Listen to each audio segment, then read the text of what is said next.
கர்த்தருக்கு ஸ்தோத்திரம். மறுபடியுமாக பரிசுத்த ஆவியானவரின் தன்மை, அவருடைய மகிமை, அவர் நடத்துகிற விதம், அவரை பெற்றுக்கொள்ளுகிற வழி எது என்பதை நாம் மறுபடியும் கவனிக்க போகிறோம். எத்தனை பேர் ஆவியானவரை குறித்து தொடர்ந்து கவனிக்க ஆவலா இருக்கிறீங்க? அல்லேலூயா. எல்லாரும் அப்படி சொல்லுங்க, அல்லேலூயா. அந்த கோரஸ் வரணும், எல்லாரும் சொல்லுங்க அல்லேலூயா. இப்ப கொஞ்சம் ஃபாஸ்டா சொல்லுங்க அல்லேலூயா. அப்பதான் எனக்கு தெரியும் நீங்க முழிச்சிருக்கீங்கன்னு. இல்லைன்னா சில ஆள் கண்ணை திறந்த மாதிரியே இருக்கும், 3ஆம் ஆண்டு மட்டும் நான் எடுத்துக்கொள்ளப்பட்டேன்னு பவுல் சொல்லுவாரு பாருங்க, அது போல போய் சேர்ந்துடுறாங்க. ஏன்னா பாஸ்டருடைய பிரசங்கம் அவ்வளவு போர் அடிக்குது நம்ம ஆளுகளுக்கு. அல்லேலூயா. ஆமா, இங்க கவனம் இருந்தாதான், உங்க பிரசன்ஸ் இங்க இருந்தாதான், பிரசன்டேஷன் இங்க இருந்தாதான் தேவ ஆவியானவரை குறித்து பேசப்படுகிறத பிடிச்சுக்க நீங்க தொடருவீங்க. இல்லைன்னா இந்த காதுல வாங்கி இந்த காதுல விட்டுட்டு இன்னும் உலக காரியங்கள், உலக சிற்றின்பங்கள், உலக ஆசைகள், உலக அனுபவங்கள், அது வேணும் இது வேணும், இப்படியே நம்ம மாய்மாலத்துக்கு நேரம் ஓடிக்கிட்டே இருப்போம்.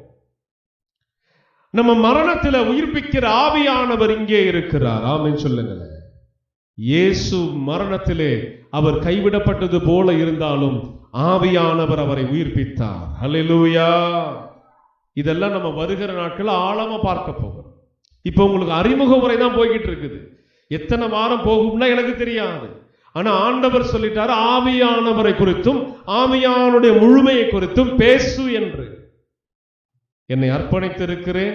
இதை தூர தேசத்திலிருந்து கேட்கிற தேவ பிள்ளைகளுக்கு மிகவும் பிரயோஜனமா இருக்கும். கேட்டு வளருங்க. கர்த்தர் உங்களை ஆசீர்வதிப்பாராக. ஆமென். சரி, லூக்கா 3ஆம் அதிகாரம் 22ஆம் வசனத்திலே தேவ ஆவியானவரை குறித்து நாம் கவனிக்க வேண்டிய வசனத்தை நாம் திருப்பிக் கொள்வோம். பரிசுத்த ஆவியானவர் ரூபம் கொண்டு புறாவை போல அவர் மேல் இறங்கினார். வானத்திலிருந்து ஒரு சத்தமும் உண்டாகி நீர் என்னுடைய நேசகுமாரன், உம்மில் பிரியமாயிருக்கிறேன் என்று உரைத்தது. ஒரு லில்லே சொல்லுவோமா? இது எங்க நடந்த சம்பவம்? இயேசு யோவான் ஸ்நானகண்டத்திலே சென்று யோர்தானிலே ஞானஸ்தானம் பெற்று கரையேறின போது நடந்த சம்பவம். நான் எல்லாத்துக்கும் சொல்லுவேன், நமக்கு முன்மாதிரி முதல்ல இயேசு பைபிள்ல, 2வது பவுல், சரிங்களா, 3வது உங்க பாஸ்டர். ஆமென் சொல்லுங்க. இயேசு ஞானஸ்தானம் பெற்று கரையேறிய போது புறாவின் வடிவிலே தேவ ஆவியானவர் இறங்கினத யோவான் பார்த்தாரு. வேற யாராவது பார்த்ததா சொல்லப்படுதா? இல்ல. யோவான் ஒரு தீர்க்கதரிசி. யோவான் கண் திறக்கப்பட்ட தீர்க்கதரிசி. ஆமென் சொல்லுங்களேன். இது நடந்தது ஆவிக்குரிய மண்டலத்திலே. சுற்றிருக்கிற மற்றவர்கள் அதை பார்க்கவில்லை. இயேசுவுக்கு பின்பதாக நிற்கிறவர்களும் அதை பார்க்கவில்லை. ஆனால் அபிஷேகம் பெற்ற தீர்க்கதரிசியும் கிறிஸ்துவின் பாதையை செம்மைப்படுத்தும்படி வந்த யோவான் என்கிற இரத்த சாட்சியுமாகிய தேவ மனிதனும் ஆண்டவராகிய இயேசுவும் அதை பார்க்கிறார். அல்லேலூயா சொல்லுவோமா?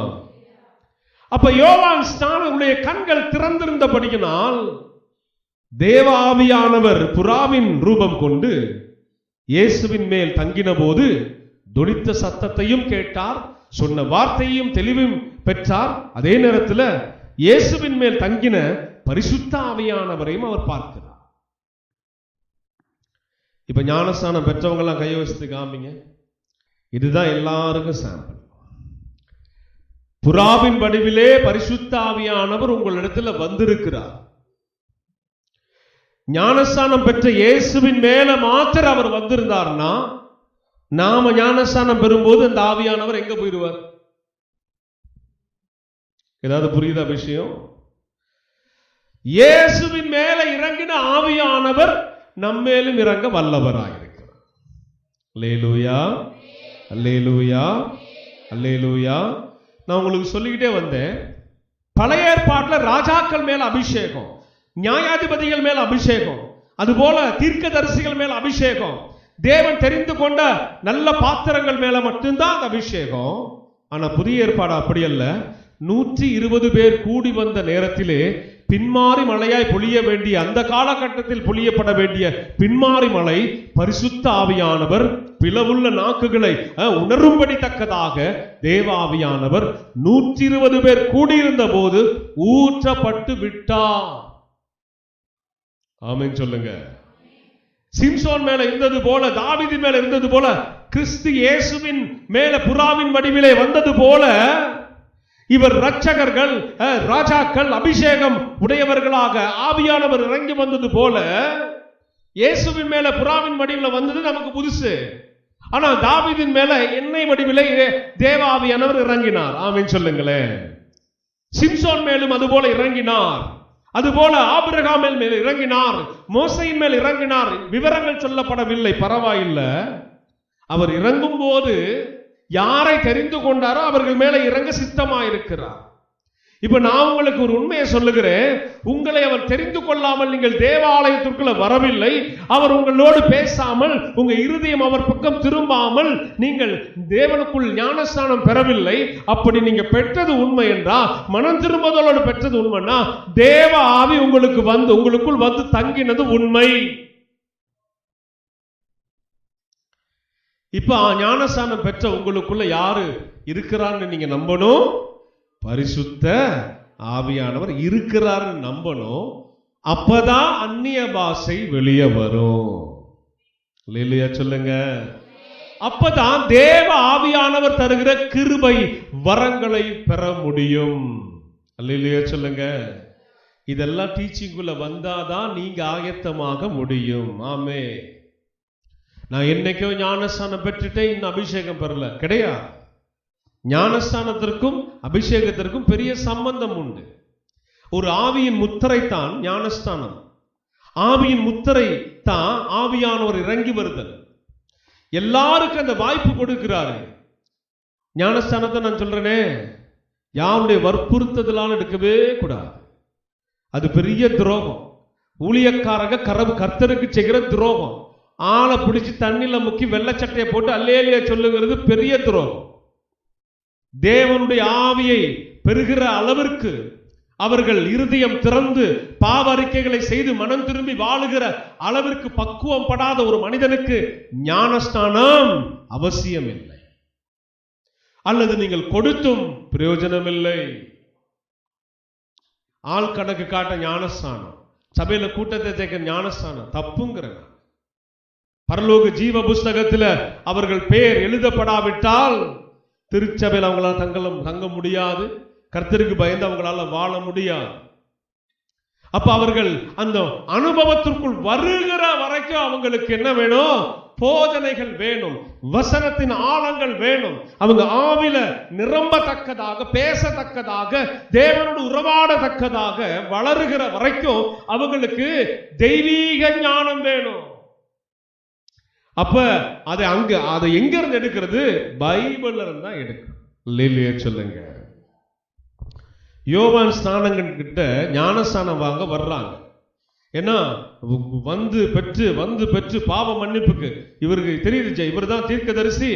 நம்ம காலத்துல வாழும்போது ஏசாயா, எசேக்கியேல் போல ஒரு தீர்க்கதரிசின்னு இஸ்ரவேல் ஜனங்களுக்கு தெரியுது. இஸ்ரவேலர்கள் தேவ பிள்ளைகள், கவனிச்சுக்கோங்க. இஸ்ரவேலர்கள் யெகோவா தேவனை ஆராதித்தவர். யெகோவா தேவனால் அனுப்பப்பட்ட இயேசுவுக்கு முன்பதாக ஞானஸ்நானத்தை அறிமுகப்படுத்துகிறார். யார் அறிமுகப்படுத்துகிறார்? யோவான் அறிமுகப்படுத்துகிறார். இப்ப ஞானஸ்நானம் பெறுகிறவர்களுக்கு ஒரு ரட்சிப்பு வந்த சந்தோஷத்தோடு போறாங்க. நல்லா கவனிக்கணும். வருகிறவங்க எப்படி வர்றாங்களா?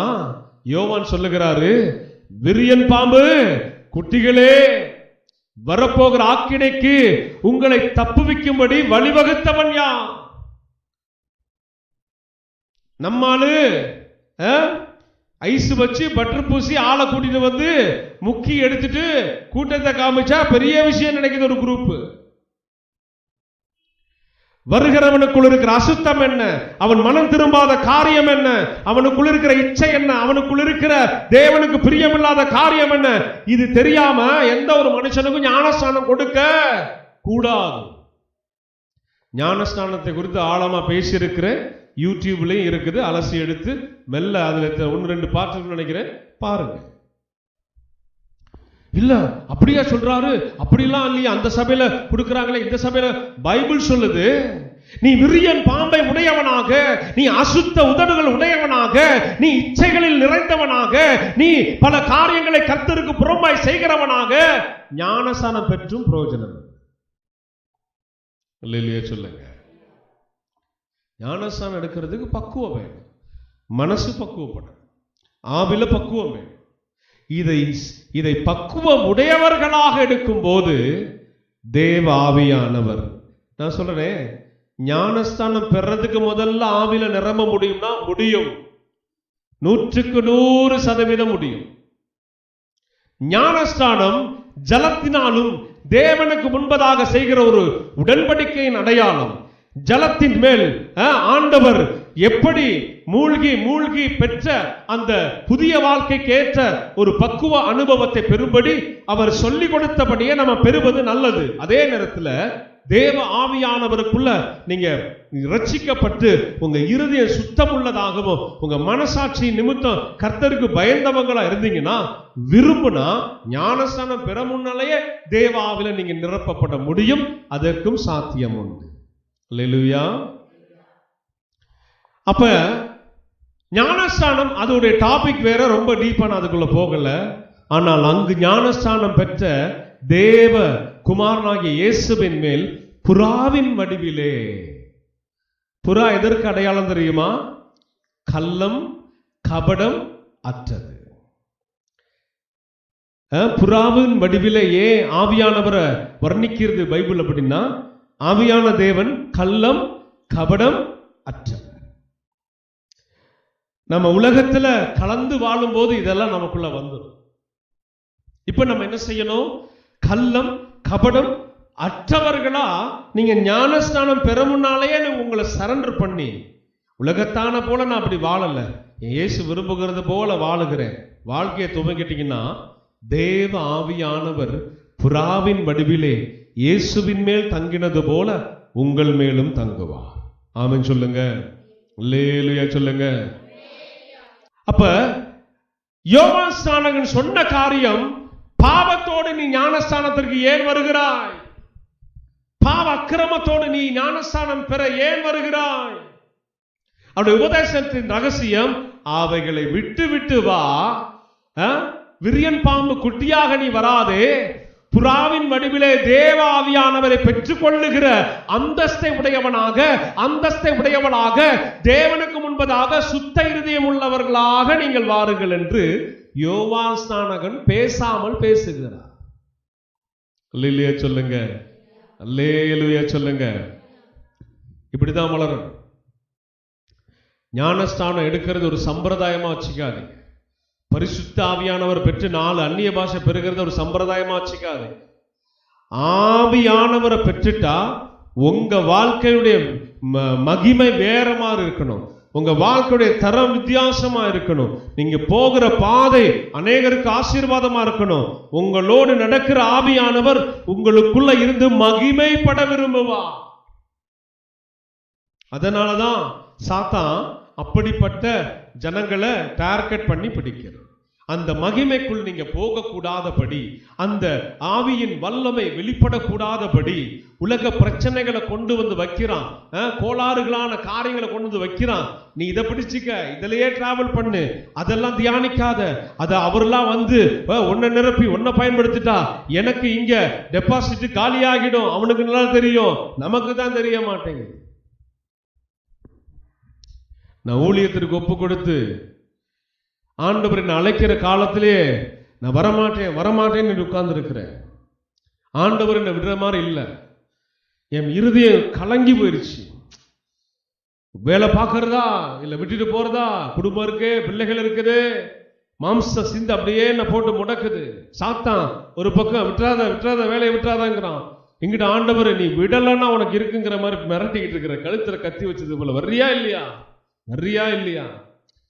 இதுதான் தருவாய் அப்படின்னு நான் உணர்ந்ததுக்கு பிறகு 40 நாள் உபவாசம் இருந்து ஆண்டவருடைய அழைப்பை உறுதிப்படுத்தி கொண்ட பிறகு கர்த்தருடைய நாமத்தினால சொல்றேன், ஊழியத்திற்கு வர ஒப்பு கொடுக்கும் போதே என்ன சொன்னேன், நான் வந்தா சும்மா வெறுமையா ஊழிய செய்ய எனக்கு விருப்பம் இல்லைன்னு சொன்னேன்.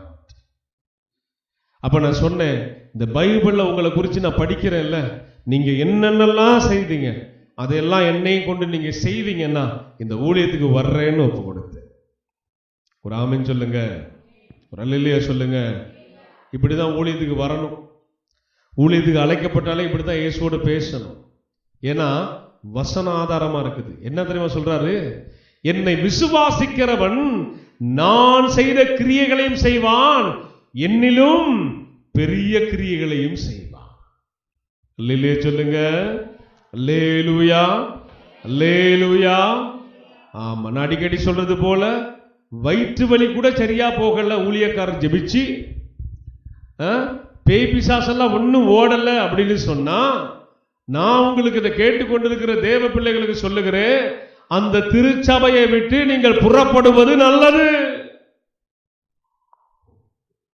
தேவ ஆவியானவர் தேவ மனிதனை மெய்ப்பனை அபிஷேகம் பண்ணாமல் ஊழியத்திற்கு அழைப்பது இல்லை. தேவ ஆவியானவர் ஆரம்ப காலத்திலே அப்போஸ்தலர் நாட்களிலே செய்வதற்கு அவர் ஆயத்தமா இருக்கிறார். நம்ம ஆளுங்க ஆயத்தம் இல்ல, ஜபதாகம் இல்ல, பக்தி விருத்தி இல்ல, உபவாசம் இல்ல, கேட்கறது இல்ல. இதையோ கோர்ஸ் முடிச்சமா, வந்துச்சா நாலு, அப்படியே அசிஸ்டண்டா சேர்ந்தமா, அப்படியே நாளை கொண்டு வந்து உள்ள சேர்த்தமா, அப்படியே ஓட்டணுமா போனோமா. உன் முடிவு மரணம். அப்படிப்பட்ட ஊழியருடைய முடிவு மரணம். செய்தா கர்த்தருக்காக ஒரு அசைவை கொண்டு வரணும். ஆமென் சொல்லுங்க. வளர்ந்தா கர்த்தருக்குள்ள அசைவை கொண்டு வருகிறவர்களாய் வளரணும். ஆமென் சொல்லுங்க. நான் விசுவாசியா இருக்கும் போதே பிசாசுகள் எனக்கு நடுங்க ஆரம்பிச்சு.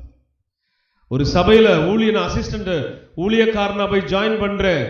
அந்த பாஸ்டருடைய தகப்பனார் தான் அதை ஓட்டுவார். அந்த ஆவிகளாம் அசுத்தாவிகளாம் அவர் அந்த கிருபை வரம் பெற்று நல்லா பயன்படுத்தி இருக்கிற ஒரு காலத்தில் ஆண்டவர். அவர் அதிகமா வரமாட்டார். அவரு ஜெபம் வச்சிருக்கிற வியாழக்கிழமை அன்னைக்கு அந்த இடத்துல கர்த்தர் என்ன கொண்டு போய் நிக்க வச்சார். வருகிற நான் ஒரு சாதாரண ஆள் தான். அங்க வருகிற பிசாசு பில்லி சூனிய கட்டுக்குள்ள வருகிறலாம் ஆட ஆரம்பித்தான். கர்த்தருடைய நாள் நாமத்தை கொண்டு ஜெபிக்க ஆரம்பிச்சு. அல்லேலூயா. நான் சொல்றேனே, தேவ ஆவியானவர் வந்துட்டு தேவ ஆவியானவர் வந்துட்டு என்ன பண்ணக்கூடாதுன்னா கோளாறு பண்ணக்கூடாது. இல்லையே சொல்லுங்க. சபைக்குள்ள இருந்த கோளாறு, சபைக்கு வெளியே போய் சபையை குறிச்ச கோளாறு, அது நீ பெற்றது தேவ ஆவி அல்ல, அது வேற ஆவி. ஆமென் சொல்லுங்க, அல்லேலூயா சொல்லுங்க. இந்த சபையை குறித்து குறையா பேசுவதற்கு தேவ ஆவியானவர் உனக்கு அனுமதி கொடுப்பாரோ? நீ பெற்றது தேவ ஆவியோ? நல்ல ஒரு ஊழியக்காரனுக்கு விரோதமாய் தேவனே விரோதமாய் பேசுவாரோ? தெரிந்து கொள்ளணும், தெரிந்து கொள்ளணும். தேவ ஆவியை பெற்றால், நான் கடந்து வந்த சபைகள், நான் வளர்ந்த சபைகள், என்னைக்குமே நான் தவறா பேசினது கிடையாது. அந்த ஊழியக்காரனை குறித்து குறை பேசுறது, அவங்களுக்குள்ள பர்சனலா சில குறைகள் இருக்கும், அது நமக்கு தேவை கிடையாது. அல்லையே சொல்லுங்களேன். அந்த மேட்டருக்குள்ள நான் போகவே மாட்டேன். நான் அப்படியே கழுவுற மீன் நழுவுற மாதிரி எஸ்கேப் ஆகி போய்கிட்டே இருப்பேன். நமக்கு தேவையில்லை. நிறைய ஒரு கதை காதுக்கெல்லாம் கண்டுக்க மாட்டேன். நான் பக்கத்துல நின்று நான் பார்த்தேன்னா, நியாயாதிபதி யாரு? பரலோக தேவன். ஆமென் சொல்லுங்க. பரிசுத்த ஆவியானவர் உங்களை நிரப்ப ஆரம்பித்தா வேர் பிரிக்க ஆரம்பிச்சிருவார். நீங்க யாரோடு பேசணும், யாரோடு பழகணும், யாரோடு சேரணும், யாரோடு சேரக்கூடாது, தனித்தனியா சொல்லிக் கொடுப்பார். நான் இயேசுடைய அன்பின் நாமத்தை கொண்டு சொல்லுகிறேனே, கர்த்தருடைய ஆவியானவர் சபைக்கு மிக மிக மிக அவசியம். ஆமென் சொல்லுங்க, ஆமென் சொல்லுங்க. இது எல்லாவற்றையும் விட உங்களை ஜெபிக்கிறவங்களா அவர் மாற்றிடுவார். ஏன் தெரியுமா? வாக்கில் அடங்காத பெருமூச்சுகளோடு விண்ணப்பம் செய்கிறது அவருடைய சுபாவம். இது யாருடைய சுபாவம்? பரிசுத்த ஆவியானுடைய சுபாவம். இப்ப அவர் உங்களுக்குள்ள வந்து வாழ ஆரம்பிக்கும் போது நீங்களும் அந்த ஜெபநிலைக்கு போகிறவங்களா மாறிடுவீங்க. நீங்களும் அவர் விரும்புகிற செய்கிறவங்களா மாறுவீங்க. அதை என் வாழ்க்கையில நான் அப்படியே கண்ணால பார்த்தது ஜூலியுடைய வாழ்க்கை. லீவு கிடைச்சா போதும், தேவ சமூகம் முழங்கால் போட்டு நிற்கும். அவ்வளோ பெரிய சரீரம் முழங்கால நிற்கும். அப்படியே நின்று ஜெபிக்கும், தேவ சமூகத்தில் அழுது ஜெபிக்கும். அவங்க குடும்பத்துக்காக திறப்புல நின்ன ஒரு நல்ல பாத்திரம், எனக்காக திறப்புல நின்ன ஒரு நல்ல பாத்திரம், எங்க ஊழியத்திற்காக அதிகமா பாரப்பட்டு ஜெபித்த ஒரே ஒரு நல்ல மனுஷி ஜூலி மட்டும். நான் ஜூலி எந்த காலத்திலே விட்டு கொடுக்க மாட்டேன். ஜூலியை போல வரவே வராதுன்னு தான் சொல்றேன். அப்படிப்பட்ட ஒரு அருமையான கேரக்டர். ஜூலியுடைய ஜெப வாழ்க்கை தான் நான் மாத்துச்சு. ஜூலியை போல நானும் ஜெபிக்க ஆரம்பிச்சு, அதற்கு பிறகு மோகசிலாசரஸ் அவங்க திறப்பின் வாயில நின்று நம்ம எவைகளுக்காக ஜெபிக்கணும் கண்ணை திறந்து விட்ட தேவ மனுஷன். கர்த்தருக்கு ஸ்தோத்திரம். அதனால ஜெபத்தை நம்ம கையில் எடுத்திருக்கிறோம். ஜெபத்தை நம்ம கையில் எடுத்து ஓடிக்கிட்டு இருக்கிறோம். ஏன்? தேவ ஆவியானவர் சும்மா இருக்க விட மாட்டார். ஆனா ஆண்டவருடைய தேவ பிள்ளைகளா நீங்க மாறும்போது ஜெபிக்க தூண்டுவார், தேவ காரியங்களை செய்ய அனுப்புவார், சத்தியத்தை பேச அனுப்புவார். ஆமென் சொல்லுங்க. கர்த்தருடைய நாமத்தை கொண்டு உங்களுக்கு உற்சாகப்படுத்தி தேவனுடைய ஆலோசனைகளை சொல்லி தருகிறேன். என்றைக்கு நீங்கள் தீர்மானிக்கிறீங்களோ இயேசுவோடு வாழ்வதற்கு, ஞானஸ்தானம் எடுப்பதற்கு முன்பதாக இருந்தாலும் அந்த ஆவியானவரால் நீங்க நிரப்பப்படுவீங்க. ஆமென். இதை குறித்து வாசிக்கலாம். அப்போஸ்தலர் 11ஆம் அதிகாரம் 12ஆம் வசனத்தை வாசிக்க கேட்கலாம். அப்போஸ்தலர் 11ஆம் அதிகாரம் 12ஆம் வசனத்தை வாசிங்க. நான் ஒன்றுக்கும் சந்தேகப்படாமல் அவர்களுடைய கூட போகும்படி ஆவியானவர் எனக்கு ஒரு அல்லேலூயா சொல்லுங்க, அல்லேலூயா சொல்லுங்க.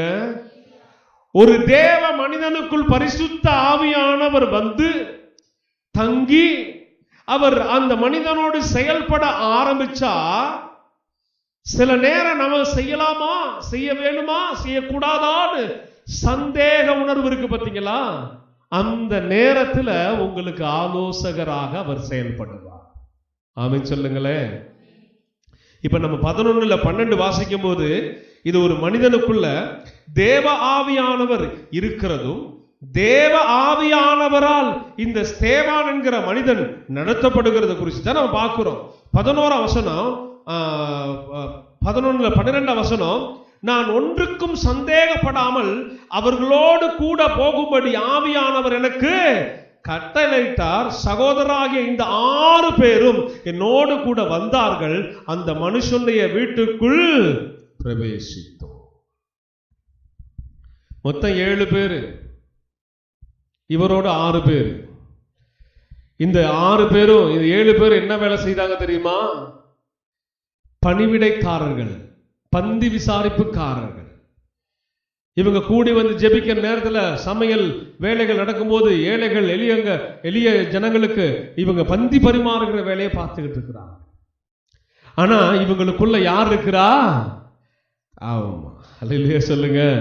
நான் சொல்லியிருக்கிறேன், நம்ம சர்ச்சிலையும் பந்தி பரிமாறுகிற வேலை பார்த்தீங்கன்னா உங்களுக்குள்ள யார் இருக்கணும்? ஆமா, தேவ ஆவியானவர் இருக்கணும். தேவ ஆவியானவரோடு இந்த வேலையை துவங்கினீங்கன்னா ஒரு ஸ்தேவானை போல கர்த்தருக்கு சாட்சியாய் நிற்பீர்கள். ஆமென் சொல்லுங்களேன். ஸ்தேவான் புறப்பட்டு ஒரு கூடாரத்திற்குள் போவதற்கு சந்தேகம் வந்தது. ஆனா ஆவியானவர் சொல்லிக் கொடுக்கிறாரு பாருங்க, நீ ஒன்றுக்கும் சந்தேகப்படாமல் அவர்களோடு கூட போகும்படிக்கு ஆவியானவர் எனக்கு இதை செய், இதை செய்யாதே என்று நமக்குள் இருக்கிற ஆவியானவர் நம்மை நடத்துவார். ஆமென். இவர் புறப்பட்டு போகிறது ஒரு நல்ல காரியமா தான். அநேகருக்கு சாட்சியா நிக்கணும் ஸ்தேவான், அநேகருக்கு கர்த்தரை குறித்து பேசணும். இப்ப போகிற இடத்துல எதிர்ப்பு இருக்கா இல்லையா? தேவ ஆவியானவர் பேசுகிறார், பரிசுத்த ஆவியானவர் பேசுகிறார். தேவ ஆவியை பெற்றா தேவ ஆவி நம்மோடு பேசுவார். ஆமென் சொல்லுங்களேன். தேவ ஆவியானவரை பெற்றும் அவர் உங்களோடு பேசாமல் இருப்பார்னா என்னால சொல்ல முடியும், உங்களுக்கு வளர்ச்சி குன்றி போயிருக்குது, நீங்க இன்னும் வளரல, நீங்க இன்னும் ஆற்றி தேற்றப்படல, நீங்க இன்னும் பலப்படல, ஆவியினுடைய வல்லமை அனுக்கிரகத்துக்குள்ள நீங்க அடியெடுத்து வைக்கல. பெற்றிருக்கலாம், ஆவியானவரை பெற்றிருக்கிறான். புறாவின் வடிவிலே அவரை நீங்க பெற்றிருக்கலாம். ஆனா அவருக்கு நீங்க என்ன செய்யல, இன்னும் இடம் கொடுக்கல. நான் சொல்றேனே, இப்போ அவங்க அந்த வீட்டுக்கு போறதுக்கு முதல்ல இப்ப நம்ம என்ன செய்வோம், ஆளு விட்டு வேவு பார்ப்போம். நம்ம தெரிஞ்சுக்கணும், நம்ம தானே செய்வோம். ஆட்களை தயார்படுத்தணும், இல்ல லோக்கல் இருக்கிற ஆளை கூப்பிடணும். எப்ப அந்த வீட்டுக்காரங்க எப்படி விசாரிக்கணும், இவ்வளவு வேலை இருக்குல்ல. இவ்வளோ வேலையும் ஆண்டவர் என்ன செய்யறாரு, அப்படியே ஓரமா வைப்பா. என்ன போகிறதுக்கு அச்சப்படுறியா, சந்தேகப்படாம போ. சொல்லுங்களேன். ஸ்தேவான் தேவனோடு பேசுகிற அனுபவம் இருக்கிறபடினால் சந்தேகமற்றவர்களாய் அந்த வீட்டிற்குள் பிரவேசித்தார். ஆமென். ஒரு காரியம் செய்யணும், ஒரு விஷயம் செய்யணும், தேவனுக்காக முன்னிக்கணும், இல்ல நம்ம குடும்பத்திலே ஒன்று நடக்கணும், தேவ ஆவியானவர் உங்களோடு கூட இருப்பாரானால், நிலம் வாங்கும் போது நிலம் வாங்குறதுக்கு தேவ ஆவியினால் நான் ஏவப்பட்டேன். வேற ஒண்ணுமே யாருக்கிட்டையும் போய் பெருசா ஒண்ணு இது பண்ணல. ஆவியானவருடைய சமூகத்துல ஒப்பு கொடுத்து ஜெபம் செய்யறேன். அப்ப நான் ஒரே ஒரு அடையாளம் மட்டும் எடுத்துக்கிட்டேன், இதுக்குண்டான பணத்தை அவர் ரெடி பண்ணிட்டாருன்னா இந்த இடம் நமக்கு தான். அல்லையே சொல்லுங்க. எப்படி பாருங்க. இல்லைன்னா ஆண்டவர் சொல்ல, எனக்கு இல்லாத இடமா இருந்தா இது என்ன விட்டு அகன்று போகட்டும். ஆமென் சொல்லுங்க. நமக்கு சொந்தமல்லாத ஒன்றை நம்ம போய் வாங்க முயற்சி பண்ணுவதோ பெற முயற்சி பண்ணுவதோ தவறு. அது நாளைக்கு நமக்கு எப்படி மாறிடும், குறுக்கும் முள்ளுமாக மாறிவிடும், பிரச்சனையாக மாறிவிடும். ஆண்டவருடைய பிள்ளைகளாகிய நாம் எல்லாவற்றிலும் பயிற்சி பெற, எல்லாவற்றிலும் அவரால் நடத்தப்பட, அவரை பெற்றதோடு மாத்திரமல்ல அவரோடு பேசுகிறவர்களாய் மாறும். ஆமென் சொல்லுங்களேன். இதை குறித்து பவுலுடைய அனுபவத்தை பார்க்கலாம். அப்போஸ்தலர் 20ஆம் அதிகாரம் அப்படியே எடுங்க, 20ஆம் அதிகாரத்தை எடுங்க, 23ஆம் வசனத்தை 20-23 வாசிக்க கேட்கலாம். கட்டுகளும் உபத்திரவங்களும் எனக்கு வைத்திருக்கிறது என்று பரிசுத்த ஆவியானவர் பட்டணம் தோறும் தெரிவிக்கிறதை மாத்திரம் அறிந்திருக்கிறேன். நல்லா கவனிக்கணும். பரிசுத்த ஆவியானவர் இங்க என்ன பேசினாரு, நீ வாளாகாமல் தலையாவாய், கீழாகாமல் நீ செழித்திருக்கும்படி மகளே. ஏன்னா நம்ம ஆளு பதில சொல்லுங்க.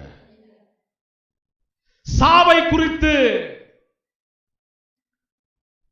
கிறிஸ்துவின் நிமித்தமாய் ஒரு மரணத்தை குறித்து ஒரு மனுஷங்கிட்ட ஆவியானவர் பேசுகிறார். ஒரு அல்லேலூயா சொல்லுங்க. ஆவியானவர் நல்லதையும் பேசுவார், நமக்கு நடக்க போகிற தீமையை குறித்து பேசுவார். பவுல் அப்போஸ்தலனுக்கு மரணம் முன்குறிக்கப்பட்டது. பவுலை கட்டி இழுத்து செல்ல சாத்தான் திட்டமிட்டுட்டான். தேவனும் பவுலை ஒப்பு கொடுத்துட்டாரு. இத பவுலுக்கு சொன்னா பவுல் அதுக்கு நேரா நடப்பாரா அப்படின்னா நம்மளை பொறுத்த வரைக்கும் சந்தேகம் தான். ஆனா நடந்தார். இல்லையே சொல்லுங்களே. இவர் போகிற பட்டணத்தில் எல்லாம் யாரையாவது ஆவியானவர் எழுப்பி இந்த மனுஷனுக்கு விரோதமா இப்படி வைக்கப்பட்டிருக்கு சொல்லு. 2024ஆம் ஆண்டு ஆரம்பிக்கும் போது 1 பேதுரு 5:10 படி சபையை கர்த்தர் பலப்படுத்த நடத்தப்பட போகிற காரியங்களை குறித்து தீர்க்க தரிசனமாய் பேசினார். அப்படிப்பட்ட வாக்குத்தத்தம் எந்த சபையிலையும் கிடைக்காது. அல்லேலூயா, அல்லேலூயா. அது என்ன சொல்லுச்சு வசனம், கொஞ்ச காலம் பாட அனுபவிக்கிற உங்களை கர்த்தர் என்ன செய்வாராம், சீர்படுத்தி ஸ்திரப்படுத்தி பலப்படுத்தி நிலைநிறுத்துவார். இது 100% அப்படியே எனக்கு ஆமென்றும் ஆமென் என்றும் நிறைவேறியது. இப்ப ஆண்டவர் என்னை சீர்படுத்துகிற கட்டத்தில் வச்சிருக்கிறார். அடுத்தது என்ன செய்வாரு, ஸ்திரப்படுத்துவார். அடுத்தது என்ன செய்வாரு, பலப்படுத்துவார். அப்புறம் என்ன செய்வாரு, இதுதான் என்னுடைய நம்பிக்கை. ஆனா அந்த வசனத்தை சொல்லி முடிக்கிறதற்குள்ள மேல சொல்லப்பட்ட வார்த்தை என்னதுங்க, கொஞ்ச காலம் பாட அனுபவிக்கிறது. எப்படிப்பட்ட வாக்குத்தத்தம் பாத்தீங்களா? அப்படியே கண்களை மூடி மகளே அப்படின்னு சொல்லி உருகி 4 வார்த்தைகளை பஞ்சிகா விட்டு ஜனங்களை கவருகிற வார்த்தையான ஆமென் சொல்லுங்க, ஆமென் சொல்லுங்க. அதை நோக்கி ஓடுகிறவர்கள் அதை நோக்கி தான் போய்கிட்டே இருப்பாங்க. இந்த உபதேசத்துக்குள்ள அவங்க வரவே மாட்டாங்க. இந்த உபதேசத்துக்குள்ள வந்து அந்த ஆவியானவர் என்னோடு பேசட்டுன்னு வளரவே மாட்டாங்க. நான் அடிச்சு பேசுறேன். தேவாவியானவரை பெற்றும் பெறாதது போல ஒரு வாழ்க்கை, தேவாவியானவரை இறங்கியும் அறியாத ஒரு வாழ்க்கை. நல்லதை குறித்தும் ஸ்தேவானிடத்தில் பேசினார், கெட்டதை குறித்தும் அப்போஸ்தலனாகிய பவுலிடத்திலையும் பேசுங்க. கவனிச்சு பாருங்க. நீங்க ஆண்டவருக்கு என்ன தெரியுமா டெஸ்ட்? யாருக்கு வச்ச டெஸ்ட்? பவுலுக்கு வச்ச டெஸ்ட். எங்க எலியாவை போல சூறை செடிக்கு கீழே போய் உட்காரானா பார்த்துருவோம், கெபியில போய் உட்காரானா பார்த்துருவோம். ஆண்டவரே போதும், எசேபேலை கொல்லும்படி வகை தேடுகிறாள்னு போய் இவர் போய் உட்கார்ந்துருவார்கள் பார்த்தாரு.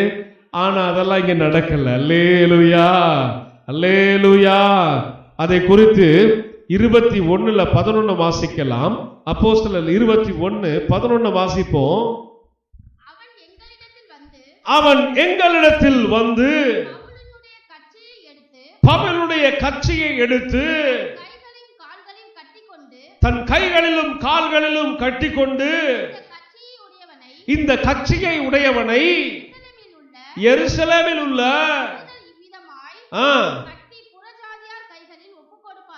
புறஜாதியார் கைகளில் ஒப்பு கொடுப்பார்கள் என்று பரிசுத்த ஆவியானவர் சொல்லுகிறார் என்றார்.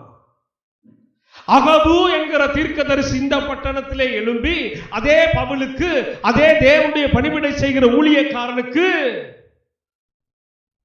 அதே பவுலுடைய கச்சையை எடுத்து தன் கைகளிலே கட்டி பரிசுத்தாவினுடைய வழிநடத்துதல பாருங்க எவ்வளவு மகிமையா இருக்குது. ஒரு மனிதனுடைய மரணத்தையும் தேவ ஆவியினால் வெளிப்படுத்த முடியும். எத்தனை பேர் ஆமென் சொல்றீங்க? அப்ப அதற்கு தைரியம் உள்ளவர்களாய் கர்த்தருக்குள்ள நிற்க வேண்டும். அல்லேலூயா, அல்லேலூயா, அல்லேலூயா. பவுல் இதை கேட்டதும் ஐயோ விட்டுடுங்க ஆண்டவரே, உபவாசம். உடனே இது நீர்தான் பேசினீரா? இல்லை, அப்பாலே போ இயேசுவின் நாமத்தினாலே என்று புலம்பவில்லை, அளவில்லை, ஓடவில்லை, ஒளியவில்லை. அதற்கு நேராய் பவுல் கடந்து சென்றார். ஆமென் சொல்லுவோமா? அதனாலதான் பவுல் சொல்றாரு, நான் கிறிஸ்துவை பின்பற்றுகிறது போல சபையே, விசுவாசியே, நீங்கள் என்னை பின்பற்றுங்கள். நான் பவுலை பின்பற்றுகிறேன். இயேசுவுக்காக ஒரு மனிதன் முன்மாதிரியாய் வாழ்ந்த பவுலை பின்பற்றுகிறேன். ஒரு ஆமென் சொல்லுவோமா? ஒரு அல்லேலூயா சொல்லுவோமா? மரணம் முன்குறிக்கப்பட்டிருக்குதுயா. இங்க நன்மை வரும், ஆசீர்வாதம் வரும், இதை தருவே அதை தருவேன் ஆண்டவர் அங்க பேசலையா. நீ சாக போற அப்படிங்கறத போகிற பட்டணங்கள் எல்லாம் அகுபு இங்க பேசுனது போல போன எல்லா இடத்துலயும் இந்த மனுஷனை டார்கெட் பண்ணி ஆண்டவர் பேசுறார். அதுக்கு பின்னால் என்னது ரகசியம்? இருக்கிறானா, ஓடுகிறானா? இவன் பேதுருவா, 12 சீஷர்களில் ஒருவனா, அல்லது இந்த பாறை, இந்த கல், இந்த பாத்திரம் உறுதி வாய்ந்ததா? கர்த்தர் சோதித்தார். இல்லைன்னா பவுலுக்கிட்ட போய் சொல்லணுங்கிற அவசியம் இல்லை. ஒருவருடைய மரணத்தை குறித்து கர்த்தர் பேசினா, நான் சொல்றேன், ஆண்டவர் என்கிட்ட பேசினார். போன வருஷம் காரைக்குடியில பேசினார். ஆனா அது வேற விதமா பேசினார். அவர் பேசின விதையெல்லாம் இப்பதான் உட்கார்ந்து மறுபடியும் அந்த வாய்ஸ் எல்லாம் கேட்கும் போது தேவன் வந்து பேசின அந்த வார்த்தைகளை நான் திரும்ப அலசி பார்க்கும் போது எனக்கு நடந்த இந்த ஒரு வருஷத்துக்குள்ள நடந்த சம்பவங்கள் எல்லாம் பேசிட்டார். இன்னும் என்னென்ன நடக்கும் என்பதையும் பேசியிருக்கிறார். கர்த்தருக்கு ஸ்தோத்திரம், கர்த்தருக்கு ஸ்தோத்திரம். நான் சென்ற பட்டணத்திலே தேவனுடைய, அதற்காக நான் ஓடுவேன், வருஷம் வருஷம் ஓடுவேன். ஐயோ ஆண்டவருடைய திட்டம் என்ன, எனக்காக ஏதாவது விசேஷமா அவங்க மூலமா, நல்ல முதிர்ந்த வயதுடவங்க மூலமா என்னோடு பேசுவாரே. நம்மோடு இடைப்படுகிறது வேற. முக்கியமான, மிக முக்கியமான காரியங்களை அந்த தகுதி உள்ள ஊழியக்காரர்கள் மூலமா ஆண்டவர் பேசுவார்.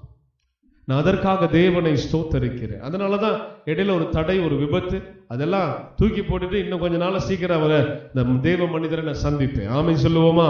அல்லேலூயா. மரணம் முன்குறிக்கப்பட்டது. அதுக்கு என்ன தெரியுமா அர்த்தம்? சாக விரும்புகிறாயா? நீ கிறிஸ்துவுக்காக உன் ஜீவனை விட்டு கொடுக்க விரும்புகிறாயா? இயேசுடைய பிரசங்கம் எல்லாம் சபைக்குள்ள வரலைங்க, வரவே இல்லைங்க. இயேசுவை பற்றி மட்டும்தான் பிரசங்கம். இயேசு பேசின பிரசங்கம் சபைக்குள்ள வரவில்லை. கடைசி காலத்தின் உபதேசம், ராஜ்யத்தின் உபதேசம் சபைக்குள் இன்னும் வரவில்லை. ஏன் வரல? சபகாலி, வயிறுகளும் இல்ல, பொழப்ப ஓட்டலும் இல்ல, எல்லாரும் போயிட்டா. உண்மையை பேசினா நடக்கும். இயேசுவின் நாமத்தை கொண்டு நான் சொல்லுகிறேன். உண்மையை பேசினா சபைக்கு வர்றவன் நிப்பான். அதுக்கு இதுக்கு ஆசைப்பட்டு வர்றான்னு காணாம போயிடும். பிரச்சனை அது இல்ல. ஆண்டவர் ஊழியக்காரனை பார்த்து கேட்பாரு, பேசுனியா இல்லையா? குரலிலேயே சொல்லுங்க, நீ பேசுனியா இல்லையா? நான் உபதேசம் பண்ணினதை நீ பேசுனியா இல்லையா? ஆண்டவர் சொல்லுகிறாரு, தன் ஜீவனை காக்க விரும்புகிறவன் தன் ஜீவனை இழந்து போவான். கிறிஸ்துவின் நிமித்தமாய் தன் ஜீவனை இழந்து போகிறவன் இன்மையிலும் மறுமையிலும் அதை பெற்றுக்கொள்வான். ஜீவ தத்துவம் உள்ளவனாய் அவன் மாறுவான். ஆண்டவர் என்ன சொல்றாரு?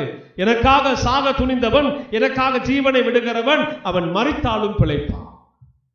ஒரு ஆமென் சொல்லுவோமா? இதான் பிரசங்கம். இத பிரசங்கம் பண்ணுகிற பிரசங்கியார்கள் தான் வருகிற நாட்கள்ல டாப் லிஸ்ட்ல இருப்பாங்க. அல்லேலூயா, அல்லேலூயா. இந்த நுனிப்புள்ளை மேயத்தக்கதாக அப்படியே விரித்து வலை விரித்து ஆடுகளை மந்தைகளை கூட்டி சேர்த்தவர்கள் எல்லாம் கீழே இருந்து அன்னோ அப்படியே மேலோக்கி பார்ப்பார்கள். ஆமென் சொல்லுங்களேன். இந்த நாட்கள் வந்து கொண்டிருக்கு. எங்கய்யா ராஜ்யத்தின் பிரசங்கம்? ஐயா பரலோகத்திற்கு வழி எங்க? ஐயா இயேசுவுக்காக நான் இன்னும் என்ன செய்யணும்? அதை குறித்து யாரு பேசுறா? ஜனங்கள் தேடுகிற ஒரு காலம் வருகிறது. ஜனங்களை வசப்படுத்தவும், ஜனங்களை கூட்டி சேர்க்கவும், ஜனங்கள் மத்தியில பிரபலமாகவும் தேவையில்லைங்கிற அப்படிப்பட்ட ஊழியம். ஆமென் சொல்லுங்க. பேசினா வேதத்தில் இருக்கிற உண்மையை பேசணும். பேசினால் கர்த்தருக்காகவே பேசணும். நான் தேவ சமூகத்தில் சொன்ன கடந்த வாரத்தில், நான் மடிந்தாலும் உம்முடைய கரத்தில் மடிய கடவுது, நான் செத்தாலும் உங்க கையில சாகணும். சொல்லுவோமா? தேவாவியானவரை குறித்து ரோமர் 8ஆம் அதிகாரம் 26, 27 ஆகிய வசனங்களை நாம் தியானிக்க போகிறோம். எடுத்துக்கொள்ளலாம். ரோமர் 8ஆம் அதிகாரத்தை எடுத்துக்கொள்வோம். அந்தபடியே ஆவியானவரும் நமது பலவீனங்களில் நமக்கு உதவி செய்கிறார். எல்லாரும் ஆமென் சொல்லுங்க. அப்ப இந்த ஆவியானவர் எங்க இருக்கணும்? அபிஷேகம் பெற்ற ஊழியக்காரனுக்குள்ள இருக்கணும், அந்த சகோதரிக்குள்ள இருக்கணும். அப்படியா இருக்கணும்? ஆவியானவர் யாருக்குள்ள இருக்கணும்? நமக்குள்ள இருக்கணும். சொல்லுங்க, எனக்குள்ள இருக்கணும். எல்லாம் சத்தமா சொல்லுங்க. உங்களுக்குள்ள ஆவியானவர் இருந்தாதான் ஆவியானவர் செய்கிற ஒரு காரியத்தை பார்க்கிறோம். அந்தபடி ஆவியானவரும் நமது பலவீனங்களில் நமக்கு உதவி செய்கிறார். நாம் ஏற்றபடி வேண்டிக் கொள் வேண்டியது என்னதென்று எப்படி ஜெபிக்கிறதுனே தெரியல விசுவாசிக்கு. ஐயோ பாவம். அதனாலதான் ஆவியானவர் வருகிறார். இல்லையா சொல்லுங்க. நம்ம வேண்டிக் கொள்ள வேண்டியது இன்னதென்று அறியாமல் இருக்கிறபடியால் ஆவியானவர் தாமே வாக்கு கடங்காத பெருமூச்சுகளோடு நமக்காக வேண்டுதல் செய்கிறார். அல்லேலூயா. இது யாருக்குங்க நடக்கும்? தேவ ஆவியானவரை பெற்றவர்களுக்கு நடக்கும். இது யாருக்கு நடக்கும்? புறாவின் வடிவிலே யாருக்குள் வந்து பரிசுத்த ஆவியானவர் இறங்கினாரோ அவர்களுக்குள் நடக்கும். துவண்டுட்டோமா? பிரச்சனையா? போராட்டமா?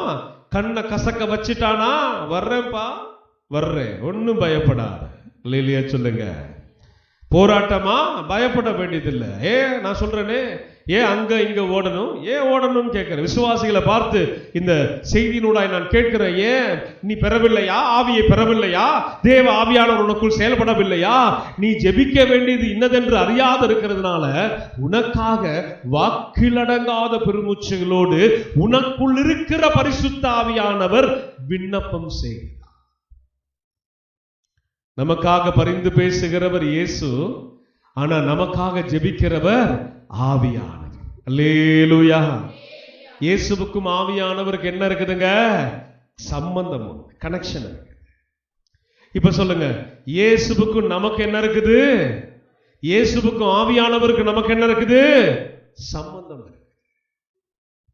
சிஎஸ்ஐ சபைகள், லுத்தரன் சபைகள், அதுபோல ஆங்கிலிக்கன் சபைகள், பாரம்பரிய சபைகள்ல ஆவியானவரை குறித்த பிரசங்கமே இல்லை, ஆவியானவரை குறித்த விழிப்புணர்வு இல்லை. தப்பி அங்கிருந்து வெளியே ஓடி வந்து நம்ம ஐக்கியத்தில் கலந்து கொண்டு தேவாவியை பெற்று போய் இன்னைக்கு அந்த சபைகளை சில பேர் ஆவில இருந்து வீடுகளாக தான் ஜெபிப்பாங்க. அதுலயும் சில சபைகளை ஜெபிக்க விட மாட்டாங்க, அந்நிய பாஷை பேசுறதுலாம் இடமே கிடையாது. அதான் சொன்ன, ஆவியானவர் இல்லாத சபையெல்லாம் சிஸ்டமேட்டிக்கா இருக்கும், இவங்க வகுத்த ஒரு வரைபடம் போல இருக்கும். ஆவியானவர் இருக்கிற திருச்சபை வித்தியாசமாயிருக்கும். ஆமென் சொல்லுங்களேன். 11:45 ஆராதனை முடியும், சில நேரம் 12 மணிக்கு முடியும். அல்லேலூயா. ஆவியானவர் சில நேரம் 11:30 முடிஞ்சிடும். ஆமென் சொல்லுங்க. எதை பேச வந்தாரோ அதை முடிச்சிட்டாருன்னா போய்கிட்டே இருப்பார். அப்புறம் ஊழியக்காரன் வாயை கட்டிடுவா, அவ்வளவுதான், முடிஞ்சு போச்சு. ஆமென் சொல்லுங்க.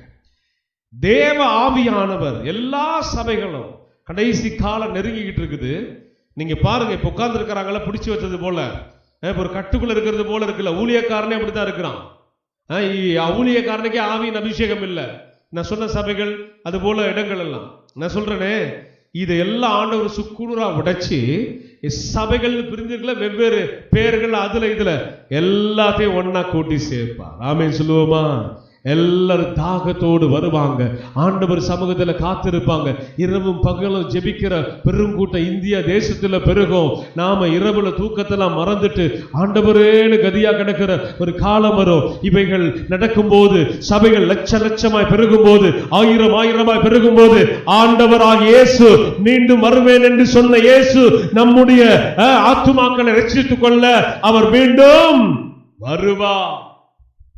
மீண்டும் அவர் வருவார். ஆமென் சொல்லுவோமா? அல்லேலூயா. ஐக்கியம் இருந்தாதான் அதெல்லாம் நடக்கும். தூரத்திலிருந்து வேடிக்கை பார்க்கிறவர்களுக்கு அதெல்லாம் பங்கு கிடையாது. இயேசு கிறிஸ்து எடுத்துக்கொள்ளப்படுதல்ல பங்கு கிடையாது. இயேசுவுக்கு உனக்கும் ஒரு ஐக்கியம் வேண்டும், பரிசுத்த ஆவிக்கு உனக்கும் ஒரு ஐக்கியம் வேண்டும். அப்பதான் எடுத்துக்கொள்ளப்படுவோம். ஆமென் சொல்லுங்க. சரி, இதை குறித்து 27 வாசிச்சாச்சா? வாசிங்க.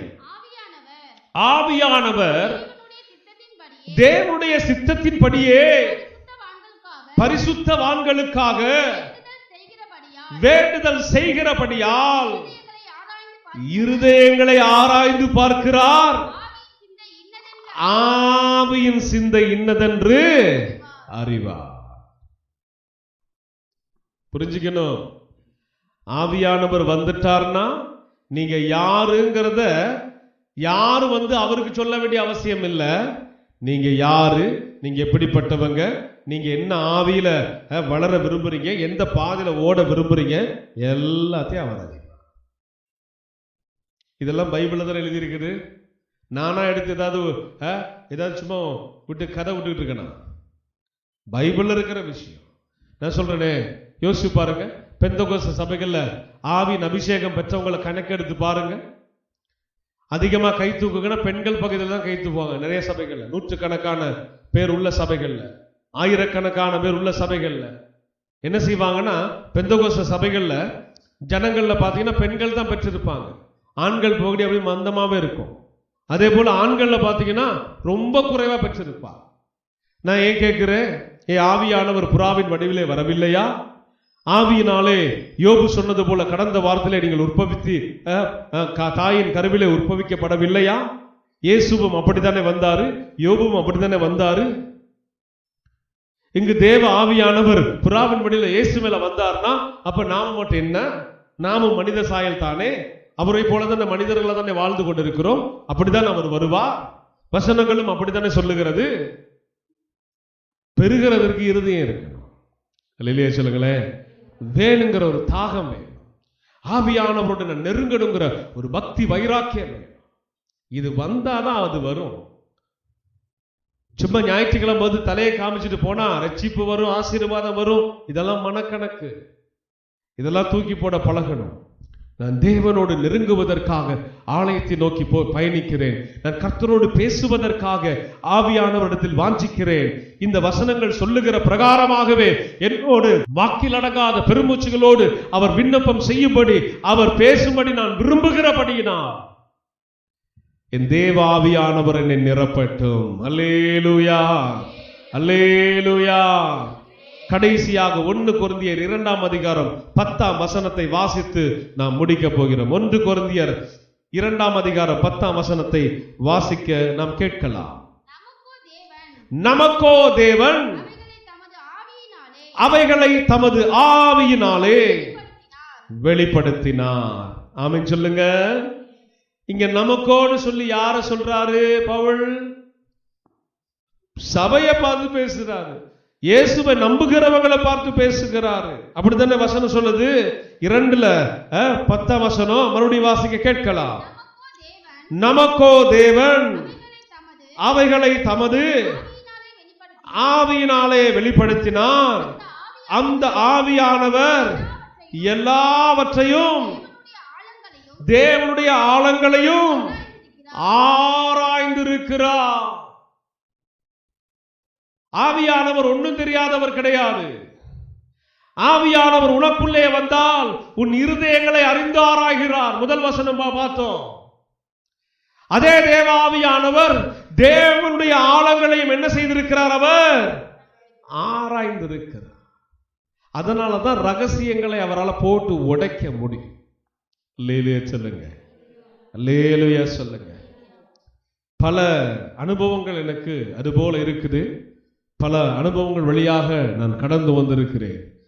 எனக்கு தீமை செய்கிற ஆவி உடைய மனிதர்கள் என்னுடைய எல்லைகளை கிராஸ் பண்ணாங்கன்னு வச்சுக்கோங்களேன், முதல்ல தெரியாது, 2வது சிலர் தெரியாது, சில நேரம் முதல்ல தெரிஞ்சிடும். சில நாட்கள் போக போக ஆவியானவர் காட்டி கொடுப்பார். இந்த நபரு நிமித்தம் இந்த காரியம் நடக்கும். இந்த நபர் உனக்கு இப்படி ஆபத்தா இருப்பாங்க. இந்த நபர் உன்னை குறித்து இதை பேசுவாங்க. நீ இதற்காக இப்படி ஜெபம் செய். கர்த்தருக்கு ஸ்தோத்திரம். நான் ஊழியத்தில் மாத்திரம் என் பர்சனல் லைஃப் எனக்கு பிரச்சனை கிடையாது. இருக்குது இல்லை, வருது வரல, அதெல்லாம் மேட்டர் கிடையாது. ஊழியத்தில் என்னென்ன செய்யணும், ஊழிய பாதையில் நான் ஒழுங்குக்கிறமா எப்படி ஓடணும், ஊழியத்தில் அவர் சித்தம் என்ன, அவர் என்ன நடத்தணும், ஒப்பு கொடுப்பேன் ஆவியானவர்கிட்ட. சில நேரம் சில காரியங்களை, சில ஆலோசனைகளை, சில விஷயங்களை போட்டு பளிச்சுன்னு உடைச்சி சொல்லி கொடுத்து தான் கொண்டு வருவார். அல்லேலூயா, அல்லேலூயா. அவைகளுக்காக நான் ஜெபிக்க வேண்டிய விதம், அவைகளுக்காக எப்படி சில விஷயங்களை கட்டி ஜெபம் பண்ணும்பாரு, சில விஷயங்களை துரத்தும்பாரு, சில ஆவிகள் அந்த நபர் மூலமா செயல்பட போகுதுன்னா விரட்டு, முந்தி கட்டு, ஆவியானவர் நடத்துவார். சில காரியங்கள் சம்பவிக்க போகுதுன்னா தடை செய்து ஜெபம் பண்ணு. சில போராட்டம் இப்படி வரப்போகுது, தடை செய்து ஜெபம் பண்ணு. சில தடைகள் வந்துருச்சுன்னா அதுல இருந்து மீண்டு வர இப்படி ஜெபம் பண்ணு, அப்படி ஜெபம் பண்ணு, நடத்துவா. அவர் பேசுகிறபடியினால், அவர் நம்மோடு உறவாடுகிறபடியினால், அவர் நம்மை நடத்துகிறபடியினால் அந்த ஆவியானவரை நீங்களும் பெற வேண்டும் என்று திருச்சபையாருக்கும் இதை பார்த்து கொண்டிருக்கிற ஜனங்களுக்கும் ஆலோசனையாக இதை நான் சொல்லுகிறேன். ஆமென் சொல்லுவோமா? ஆமென் சொல்லுவோமா? ஸ்தேவானோடு யாரு பேசினா? தேவாவியானவர். பவுலோடு யாரு பேசினா? இப்ப அந்த ஆவியானவர் யாருக்குள்ள இருக்கிறா? நமக்கும் என்ன செய்வார்? அவர் நமக்குள்ள இருந்து பேசுவார். சொல்லுங்க, பரிசுத்த ஆவியானவர் பேசக்கூடிய வல்லமை உள்ளவர். அவரால் எல்லாவற்றையும் பேச முடியும். தேவனுடைய ரகசியங்களை என்னோடு பேச முடியும். என்னுடைய எதிர்காலத்தை குறித்து என்னோடு பேச முடியும். நான் செய்ய வேண்டிய காரியங்களை என்னோடு அவர் பேச முடியும். அல்லேலூயா, அல்லேலூயா. அந்த ஆவியானவருக்கு இடம் கொடுத்து ஜெபிக்க போறோம். எத்தனை பேர் ஆயத்தமா இருக்கிறீங்க? அப்படியே நம்ம எழுந்து நிற்கலாம். Thank you Lord, thank you Lord Jesus. நன்றி இயேசுவே, நன்றி ஆவியானவரே. அப்படியே புறாவின் வடிவிலே இறங்கி வந்த ஆவியானவரை உங்க கண்களுக்கு முன்பதாக கொண்டு வாங்க. இயேசுவின் மேல் மாத்திரம் அல்ல, அதே புறாவின் வடிவிலே அந்த தேவ ஆவியானவர் என் மேலும் இறங்கினார். ரபோதலிபலபோ கலபதலிபதுபி கபபபா ரபோதலபலபலோ கலபதலிபத ரிபௌதரிக்க ரவாக்கலபலபக்கலிபா ஷபலபலபலபலபதலபதலிபதுபி கபபபபா.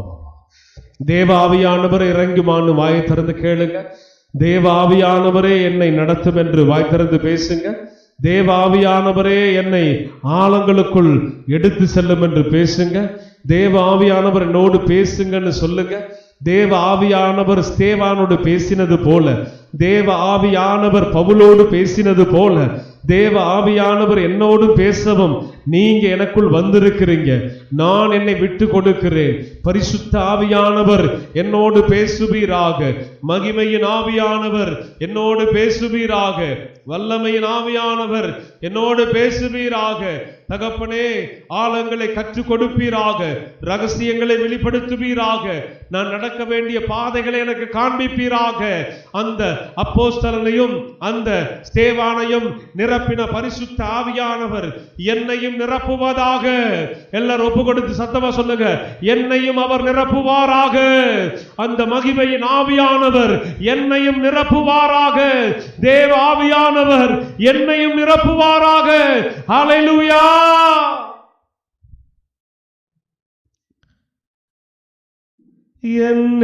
எண்ணமெல்லாம் ஏக்கமெல்லாம் உம் சித்தம் செய்வது தானே.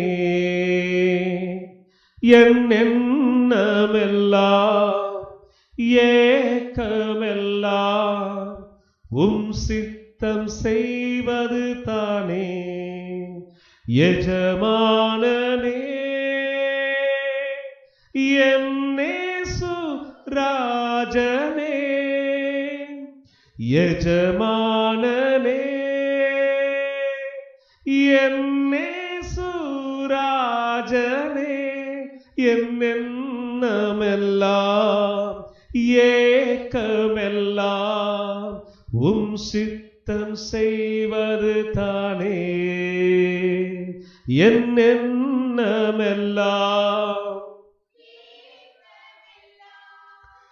உம் சித்தம் செய்வது தானே. என்னென்னமெல்லாம் ஏக்கமெல்லாம்